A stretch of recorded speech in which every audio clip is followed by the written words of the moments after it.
Apa itu sprint? Oke, jadi kalau kalian mau jadi programmer itu mesti ngerti yang namanya sprint, terutama buat kalian yang mau kerja di startup-startup. Jadi sprint itu adalah istilah di mana kita ngebuat sebuah fitur dalam rentang waktu tertentu gitu. Nah, kenapa dinamainnya sprint? Karena biasanya satu sprint itu waktunya mepet-mepet. Biasanya paling minimal itu atau paling idealnya dikerjain dalam waktu 2 minggu. Kenapa sprint ini jadi populer banget sekarang? Ya karena perkembangan aplikasi zaman sekarang itu cepet banget. Kalian pasti kayak tiap berapa lama tuh ada update app, tiap berapa lama ada update app.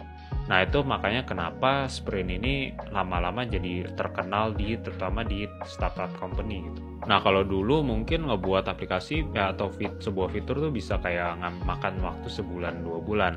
Itu karena dulu metodologinya lebih populer pakai yang namanya waterfall. Kalau dulu mungkin lebih banyak planning di awalnya. Jadi planning di awal tuh mesti bener-bener bagus, mesti bener-bener rapi, detail.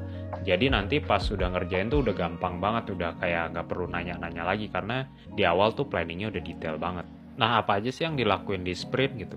Nah di sebuah sprint itu biasanya sebelum ada mulai sprint kita ada yang namanya grooming dulu. Itu buat ngasih tahu kita bakal ngebuat fitur ini, keperluannya ini, detailnya ini gitu. Jadi pas sprintnya dimulai, semua programmer tuh udah mesti ngerti, mesti buat dokumentasi apa, terus ngerjainnya kayak gimana, dan lain-lain.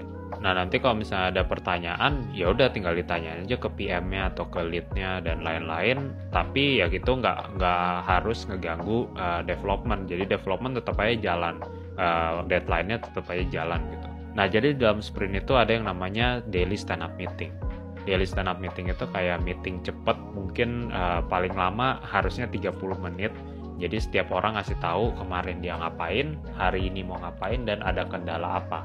Jadi daily meeting ini mesti benar-benar singkat dan nggak boleh makan banyak waktu. Idealnya seperti itu. Nah biasanya di sebuah sprint itu di awal udah harus ada pembuatan dokumentasi mungkin kayak 1-2 hari.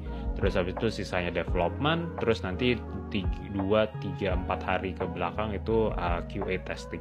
Nah jadi di hari ke-10 ya udah mesti bisa deploy gitu.